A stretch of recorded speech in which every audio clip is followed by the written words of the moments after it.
Once upon a midnight dreary, while I pondered weak and weary over many a quaint and curious volume of forgotten lore, while I nodded nearly napping, suddenly there came a tapping, as of someone gently rapping at my chamber door. "'Tis some visitor," I muttered, tapping at my chamber door. Only this and nothing more. Distinctly I remember, it was in the bleak December, and each separate dying ember wrought its ghost upon the floor. Eagerly I wished the morrow, vainly I had sought to borrow from my book surcease of sorrow, sorrow for the lost Lenore, for the rare and radiant maiden whom the angels name Lenore, nameless here forevermore. And the silken sad uncertain rustling of each purple curtain thrilled me, filled me with fantastic terrors never felt before, so that now to still the beating of my heart I stood repeating, "'Tis some visitor entreating entrance at my chamber door, some late visitor entreating entrance at my chamber door. This is it, and nothing more." Presently my soul grew stronger, hesitating then no longer. "Sir," said I, "or madam, truly your forgiveness I implore, but the fact is I was napping, and so gently you came rapping, and so faintly you came tapping at my chamber door, that I scarce was sure I heard you. Here I opened wide the door, darkness there, and nothing more." Deep into that darkness peering, long I stood there wandering, fearing, doubting, dreaming dreams no mortal ever dared to dream before. But the silence was unbroken, and the stillness gave no token, and the only word there spoken was the whispered word Lenore. This I whispered, and an echo murmured back the word Lenore, merely this, and nothing more.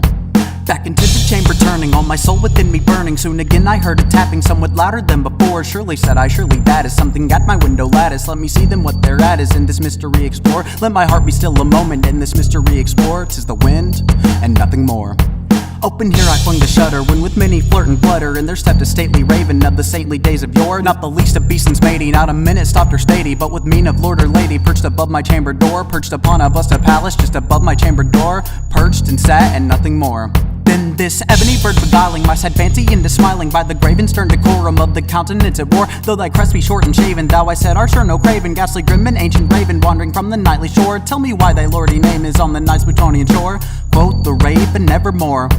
Much I marveled this ungainly fowl to hear discourse so plainly, though its answer little meaning, little relevancy bore. For we cannot help agreeing that no living human being ever yet was blessed with seeing bird above his chamber door, bird or beast upon the sculpted bust above his chamber door, with such a name as Nevermore. But the raven sitting lonely on the placid bust spoke only that one word as if his soul in that one word did he outpour. Nothing farther than he uttered, not a feather then he fluttered, till I scarcely more than muttered, "Other friends have flown before, on the morrow he will leave me as my hopes have flown before." Then the bird said, "Nevermore." Startled at the stillness broken by reply so aptly spoken, doubtless said I, "What it utters is its only stock and store, caught from one unhappy master, whom unmerciful disaster followed fast and followed faster, till his songs one burden bore, till the dirges of his hope that melancholy burden bore, of nevermore." But the raven still beguiling all my fancy into smiling, straight I wheeled a cushioned seat in front of bird and bustin' door. Then upon the velvet seeking I betook myself to linking fancy unto fancy, thinking what this ominous bird of yore, what this grim ungainly ghastly gaunt and ominous bird of yore meant and croaking nevermore.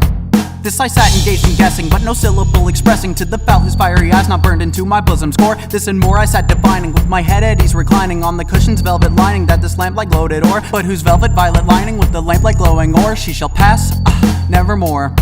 Then methought the air grew denser, perfume from an unseen censer, swung by seraphim whose footfalls tinkled on the tuffled floor. Wretch, I cried that God had lent thee, by these angels he had sent me respite, and to pent thee from thy memories, Lenore. Quaff this kind of pent thee, and forget this lost Lenore. Quoth the raven, "Nevermore." Prophet, said I, "think of evil, prophet still a bird or devil, whether tempter sent or whether tempest tossed thee here ashore, desolate yet all undaunted, on this desert land enchanted, on this home by horror haunted. Tell me truly, I implore, is there balm in Gilead? Tell me, I implore."